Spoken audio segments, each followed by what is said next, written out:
आइए दोस्तों शुरू करते हैं वीकली करंट अफेयर सीरीज का नेक्स्ट वीडियो। इस वीडियो में हम आज 24 फरवरी से लेके और 2 मार्च तक के करंट अफेयर्स को देखेंगे। पहले खबरों को हम विस्तार से देखेंगे और उसके आधार पे इंपॉर्टेंट जो भी करंट अफेयर्स हैं उनका ऑब्जेक्टिव भी देखेंगे। तो वीडियो शुरू करने से पहले चैनल को लाइक कीजिए और सब्सक्राइब कीजिए। आइए शुरू करते हैं। हमारा पहला करंट अफेयर है, सुनील भारती मित्तल ब्रिटेन के राजा द्वारा मानद नाइटहुड से सम्मानित होने वाले पहले भारतीय नागरिक बन गए हैं।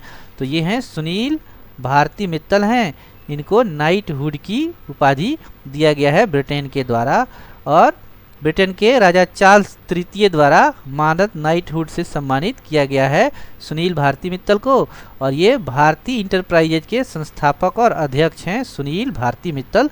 तो सुनील भारती मित्तल कौन है? भारती इंटरप्राइजेज के संस्थापक भी हैं और उसके अध्यक्ष भी हैं और उन्हें ब्रिटेन के राजा चार्ल्स तृतीय के द्वारा नाइटहुड की उपाधि दिया गया है। नेक्स्ट करंट अफेयर है, शहरी सहकारी बैंकिंग क्षेत्र को सशक्त बनाने के लिए राष्ट्रीय शहरी सहकारी वित्त और विकास निगम लिमिटेड NUCFDC को शुरुआत की गई है। तो NUCFDC इसका फुल फॉर्म पूछेगा तो इसका फुल फॉर्म होता है national urban cooperative finance and development corporation. तो इसका फुल फॉर्म है NUCFDC का फुल फॉर्म है national urban cooperative finance and development corporation. और इसका उद्घाटन किया है माननीय गृह मंत्री अमित शाह जी ने इसका उद्घाटन किया है। अमित शाह ने 2 मार्च 2024 को नई दिल्ली में राष्ट्रीय शहरी सहकारी वित्त और विकास निगम लिमिटेड, जिसका पूरा नाम है NUCFDC का शुभारंभ किया है। तो NUCFDC का पूरा नाम पूछेगा तो इसका नाम है राष्ट्रीय शहरी सहकारी वित्त और विकास निगम लिमिटेड है। तो ये शुरुआत हुई है इसका। नेक्स्ट करंट अफेयर है, संगीत नाटक अकादमी द्वारा 6 प्रतिष्ठित हस्तियों को अकादमी फेलो या अकादमी रत्न नामित किया गया है। तो 6 प्रतिष्ठित हस्ती हैं, इनको साहित्य नाटक अकादमी द्वारा नामित किया गया है। तो संगीत नृत्य और नाट्य के लिए भारत की राष्ट्रीय अकादमी संगीत नाटक अकादमी प्रदर्शन कलाओं में उत्कृष्टता को पहचानने और उसका जश्न मनाने के लिए 2 प्रतिष्ठित पुरस्कार प्रदान करती है। कौन कौन पुरस्कार प्रदान करती है? तो पहला करती है अकादमी रत्न, जिसे अकादमी फेलो पुरस्कार भी कहते हैं। यह अकादमी द्वारा दिया जाने वाला सर्वोच्च सम्मान है जो अधिकतम 40 जीवित व्यक्तियों तक सीमित है।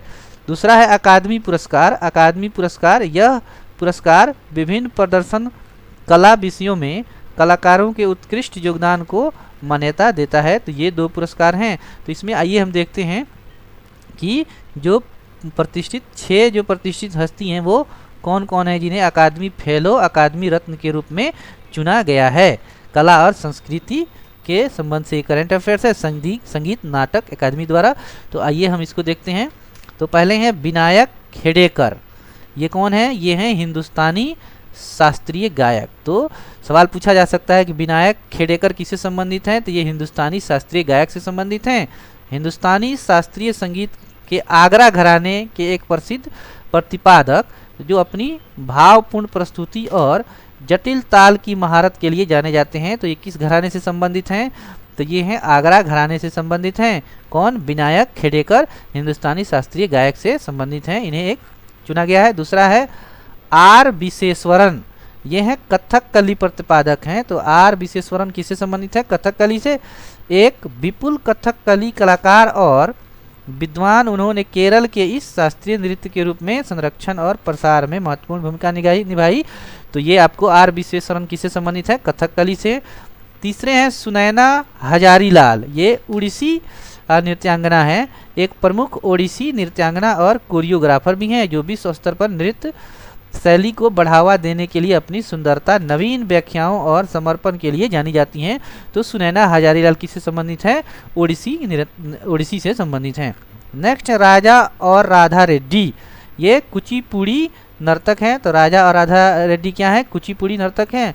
यह पति पत्नी की जोड़ी प्रसिद्ध कुचिपुड़ी नर्तक और शिक्षक भी हैं जिन्होंने अपनी अभिनव कोरियोग्राफी और इसके प्रचार प्रसार के प्रति समर्पण के माध्यम से कला के रूप में क्रांति ला दी है। तो ये राजा और राधा रेड्डी क्या हैं? कुचिपुड़ी से संबंधित हैं। नेक्स्ट है दुलाल राय। ये हैं लोक गायक और शोधकर्ता हैं। तो दुलार राय किससे संबंधित हैं? लोक गायक और शोधकर्ता हैं, पश्चिम बंगाल के एक प्रसिद्ध बाउल गायक हैं। तो दुलाल राय क्या है? पश्चिम बंगाल के एक बाउल गायक हैं, लोक गायक हैं। शोधकर्ता जो एक रहस्यमय बंगाली लोक परंपरा बाउल संगीत को संरक्षित और बढ़ावा देने के लिए अपने विचारोत्तेजक प्रस्तुति और प्रतिबद्धता के लिए जाने जाते हैं। नेक्स्ट हैं, छठे हैं डीपी सिन्हा। ये विद्वान और प्रशासक हैं, एक प्रतिष्ठित विद्वान और प्रशासक जिन्होंने अनुसंधान, लेखन और नेतृत्व भूमिकाओं के माध्यम से भारतीय रंगमंच और प्रदर्शन कला के क्षेत्र में महत्वपूर्ण योगदान दिया। तो ये 6 व्यक्ति वरिष्ठ व्यक्ति हैं जिनको संगीत नाटक अकादमी द्वारा 6 प्रतिष्ठित हस्तियों को अकादमी फेलो या अकादमी रत्न नामित किया गया है। अगला करंट अफेयर है, ये हैं पंकज उदास। हाल फिलहाल में दिग्गज गायक पंकज उदास का निधन हो गया है। तो ये पंकज उदास हैं, 73 वर्ष की उम्र में 26 फरवरी 2024 को इनकी मृत्यु हुई। और ये पंकज उदास अपनी गज़लों के लिए प्रसिद्ध थे, जिनमें इनके प्रमुख गज़ल है चिट्ठी आई है, मोहरा से ना कजरे की धार, चांदी जैसा रंग और एक तरफ उसका घर और आहिस्ता जैसे हिट गाने शामिल हैं। तो पंकज उदास जो हैं पार्श्व गायक थे, जिनका 73 वर्ष की उम्र में इनकी मृत्यु हो गई है। अगला करंट अफेयर है, पिछले 4 वर्षों में देश में तेंदुओं की आबादी अधिक 1000 बढ़ गई है।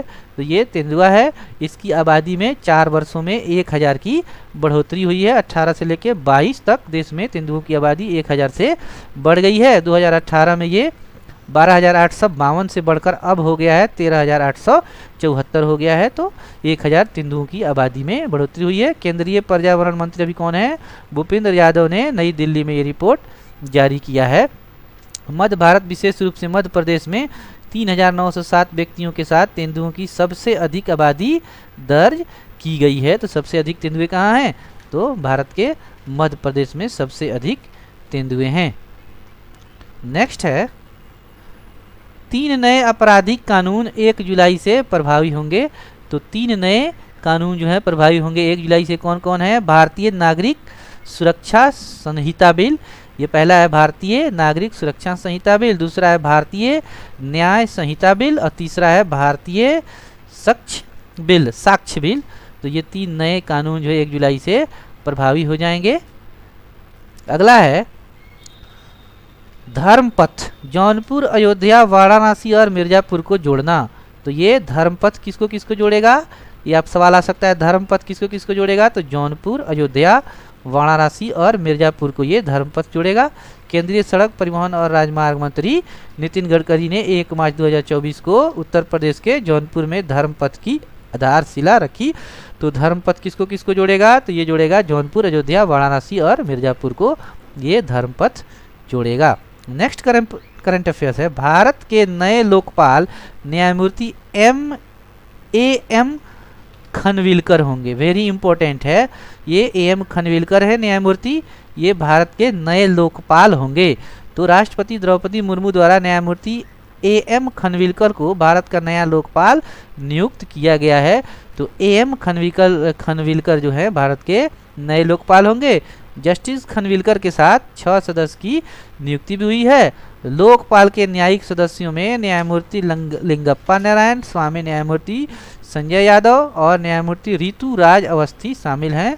तो ये लोकपाल के अतिरिक्त सदस्य सुशील चंद्रा, पंकज कुमार और अजय तिर्की हैं। तो 6 और सदस्य प्लस ये लोकपाल जो नए बने हैं न्यायमूर्ति एम खनविलकर होंगे।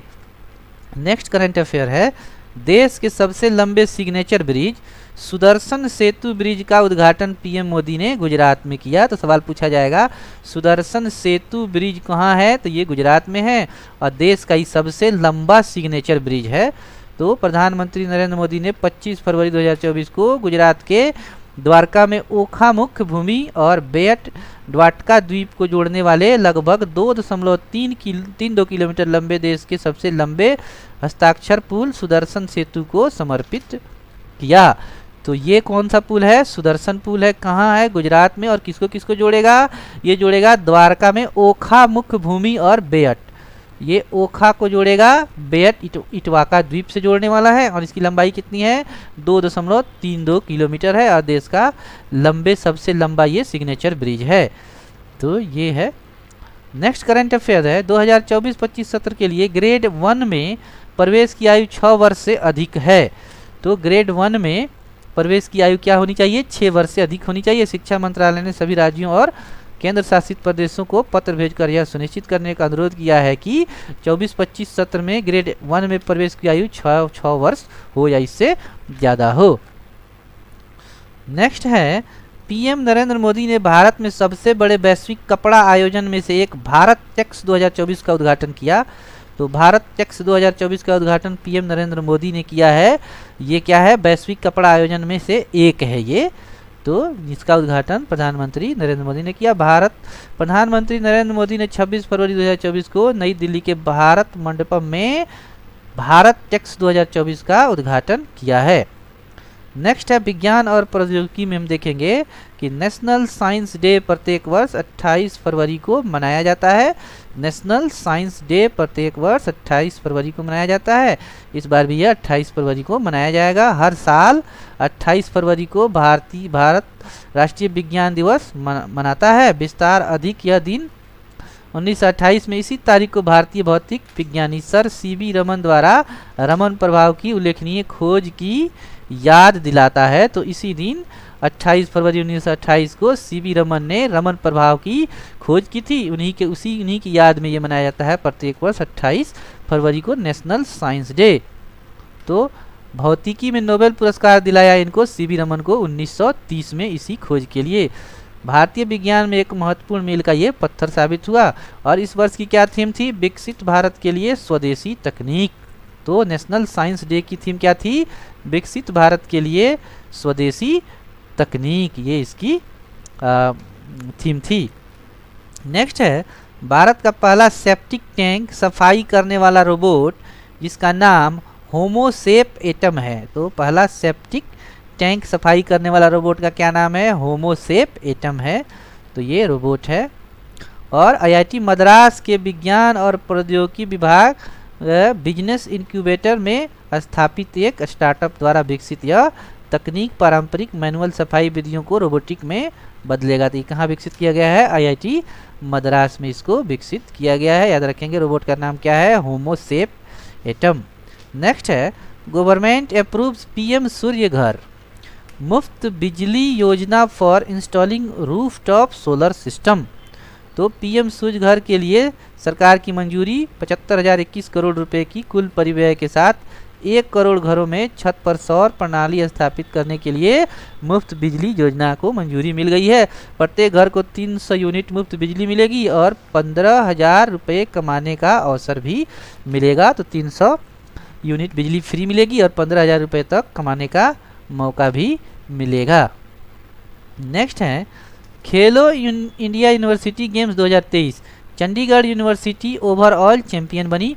तो खेलो इंडिया यूनिवर्सिटी गेम में ओवरऑल चैंपियन कौन बनी तो चंडीगढ़ यूनिवर्सिटी की टीम जो है ओवरऑल चैंपियन बनी। तो चंडीगढ़ विश्वविद्यालय 32 स्वर्ण 18 रजत और 21 कांस्य पदक सहित 71 पदकों के साथ खेल का समग्र चैंपियन बनकर उभरा चंडीगढ़। तो चंडीगढ़ 1 नंबर पे रहा। लवली प्रोफेशनल यूनिवर्सिटी और गुरु नानक देव यूनिवर्सिटी ने क्रमशः दूसरा और तीसरा स्थान हासिल किया। तो लवली प्रोफेशनल यूनिवर्सिटी को दूसरा और गुरु नानक यूनिवर्सिटी को तीसरा स्थान मिला। गत चैंपियन पंजाब यूनिवर्सिटी मुक्केबाजी में उल्लेखनीय उपलब्धि के साथ चौथे स्थान पर रही। तो पंजाब को चौथा स्थान मिला है। तो ये इम्पोर्टेंट है। तो ये थे कुछ इम्पोर्टेंट करंट अफेयर जिसको हमने डिटेल में देखा था। आइए अब इसके आधार पे हम ऑब्जेक्टिव को देखते हैं। तो पहला हमारा क्वेश्चन है NUCFDC का क्या मतलब है। तो इसका मतलब है राष्ट्रीय शहरी सहकारी वित्त और विकास निगम। तो राष्ट्रीय शहरी सहकारी वित्त और विकास निगम इसका शॉर्ट नाम है NUCFDC। शहरी सहकारी बैंक को USB के लिए छत्र संगठन के रूप में ये कार्य करेगा। नेक्स्ट है NUCFDC का प्राथमिक लक्ष्य क्या है? तो इसका लक्ष्य शहरी सहकारी बैंकिंग क्षेत्र को आधुनिक और मजबूत बनाना है। इसका लक्ष्य शहरी सहकारी बैंकिंग क्षेत्र को आधुनिक और मजबूत बनाना। NUCFDC का उद्देश्य शहरी सहकारी बैंकिंग क्षेत्र को आधुनिक और मजबूत बनाना है। नेक्स्ट है उत्तर प्रदेश में धर्मपथ परियोजना का उद्देश्य क्या है? तो इसका उद्देश्य है जौनपुर को अयोध्या, वाराणसी और मिर्जापुर से जोड़ना। तो धर्मपथ कहाँ से है? जौनपुर को अयोध्या, वाराणसी और मिर्जापुर से ये जोड़ेगा। तो जौनपुर को अयोध्या, वाराणसी और मिर्जापुर से जोड़ने के लिए ये धर्मपथ चलाया जाएगा। केंद्रीय सड़क परिवहन और राजमार्ग मंत्री नितिन गडकरी ने 1 मार्च 2024 को उत्तर प्रदेश के जौनपुर में धर्मपथ की आधारशिला रखी। जौनपुर, अयोध्या, वाराणसी और मिर्जापुर ये 4 शहरों से होते हुए गुजरेगा। नेक्स्ट है रिपोर्ट के अनुसार किस भारतीय राज्य में तेंदुओं की आबादी सबसे अधिक दर्ज की गई है? तो ये हमने देखा था मध्य प्रदेश में तेंदुए की आबादी सबसे अधिक दर्ज की गई है। यहाँ पे मध्य प्रदेश में 3907 तेंदुए हैं। नेक्स्ट है PM सूर्य घर मुफ्त बिजली योजना का प्राथमिक उद्देश्य क्या है? तो इसका उद्देश्य है 1 करोड़ घरों में छत पर सौर प्रणाली स्थापित करना। तो 1 करोड़ घरों में छत पर सौर प्रणाली स्थापित होगा PM सूर्य घर योजना के अंतर्गत। नेक्स्ट है किस विश्वविद्यालय ने चौथे खेलो इंडिया यूनिवर्सिटी गेम 2023 में समग्र चैंपियनशिप जीती? तो ये जीता चंडीगढ़ विश्वविद्यालय ने। खेलो इंडिया यूथ गेम का जो संस्करण था इसका चौथा संस्करण था। इसमें इन्होंने पहला स्थान प्राप्त किया। कौन? चंडीगढ़ यूनिवर्सिटी ने। कुल इन्होंने 71 पदक हासिल किए, जिसमें 32 जो स्वर्ण था, 18 रजत था और 21 कांस्य था। और इसका आयोजन कहाँ हुआ था? खेलो इंडिया यूनिवर्सिटी गेम का आयोजन चौथा यूनिवर्सिटी गेम का आयोजन गुवाहाटी में हुआ था। नेक्स्ट है संगीत नाटक अकादमी द्वारा दिया जाने वाला सर्वोच्च सम्मान कौन सा है? तो ये है अकादमी रत्न फेलो सम्मान है, जिसमें 6 व्यक्तियों को नामित किया गया है। नेक्स्ट है भारत के पहले मानव अंतरिक्ष उड़ान कार्यक्रम का क्या नाम है? तो इसका नाम है गगनयान। भारत का ये पहला मानव अंतरिक्ष उड़ान कार्यक्रम है, तो गगनयान है। भारत अपने पहले मानव अंतरिक्ष उड़ान कार्यक्रम महत्वाकांक्षी गगनयान मिशन के साथ अपनी अंतरिक्ष यात्रा में एक बड़ी छलांग लगाने को तैयार है। नेक्स्ट है संस्कृत में गगनयान शब्द का क्या शाब्दिक अर्थ होता है? तो गगनयान शब्द का शाब्दिक अर्थ होता है दिव्य वाहन। तो दिव्य वाहन होता है गगनयान का मतलब। खगोलीय वाहन के लिए संस्कृत शब्द के नाम पर गगनयान का लक्ष्य 3 दिवसीय मिशन के लिए 4 अंतरिक्ष यात्रियों को एक दल को पृथ्वी की निचली कक्षा में भेजना है। नेक्स्ट है पहले मानव युक्त गगनयान मिशन में कितने अंतरिक्ष यात्री शामिल होंगे? तो इसमें शामिल होंगे टोटल 3 अंतरिक्ष यात्री शामिल होंगे। पहले मिशन के लिए केवल 3 अंतरिक्ष यात्री दल का गठन करेंगे। सभी 4 व्यक्तियों भविष्य के प्रयासों के लिए योग्य अंतरिक्ष यात्रियों के समूह को बढ़ावा देते हुए अपना प्रशिक्षण जारी रखेंगे। नेक्स्ट है किंग्स चार्ल्स तृतीय के तहत मानद नाइटहुड प्राप्त करने वाले पहले भारतीय कौन हैं? तो ये सुनील भारती मित्तल हैं। भारतीय इंटरप्राइजेज के संस्थापक हैं सुनील भारती मित्तल। इनको नाइटहुड की उपाधि दी जाएगी ब्रिटेन के द्वारा। ये पहले भारतीय होंगे। नेक्स्ट है भारत में राष्ट्रीय विज्ञान दिवस की तिथि को मनाया जाता है? तो प्रत्येक वर्ष 28 फरवरी को राष्ट्रीय विज्ञान दिवस मनाया जाता है, 28 फरवरी को। नेक्स्ट क्वेश्चन है रमन प्रभाव की खोज का श्रेय किस वैज्ञानिक को जाता है? तो ये CV रमन है। इनको इस खोज के लिए 1930 ईस्वी में नोबेल पुरस्कार भी मिला था। इसका खोज इन्होंने 1928 ईस्वी में 28 फरवरी को किया था। नेक्स्ट है सर CV रमन ने रमन प्रभाव पर अपने काम के लिए किस वर्ष भौतिकी में नोबेल पुरस्कार जीता? तो इन्होंने भौतिकी में नोबेल पुरस्कार 1930 ईस्वी में जीता। तो भौतिकी में नोबेल पुरस्कार इन्होंने जीता है 1930 ईस्वी में।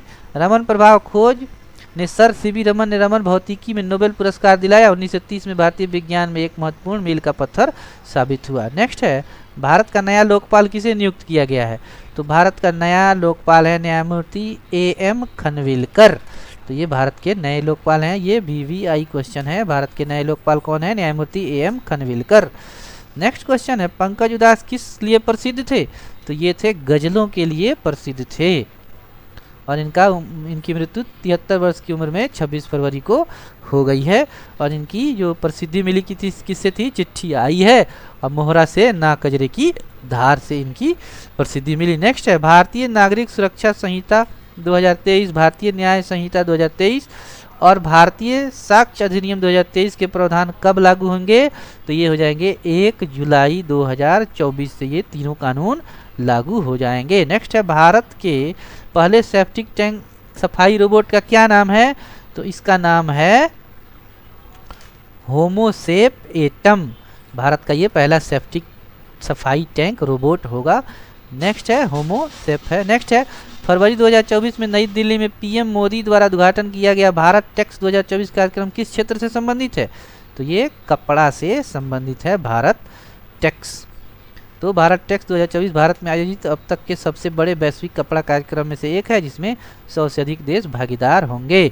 नेक्स्ट है, शिक्षा मंत्रालय के अनुसार किस शैक्षणिक सत्र से ग्रेड 1 में प्रवेश की आयु 6 वर्ष होनी चाहिए?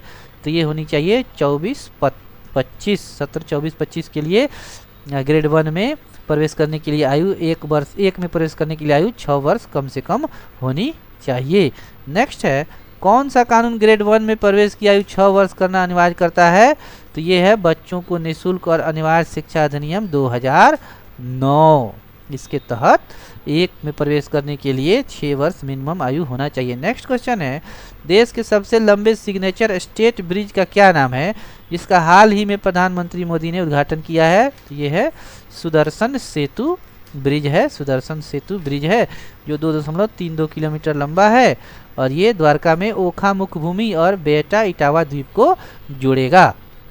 तो ये थे ऑब्जेक्टिव इंपॉर्टेंट करंट अफेयर्स जो साप्ताहिक फरवरी के अंतिम सप्ताह के थे।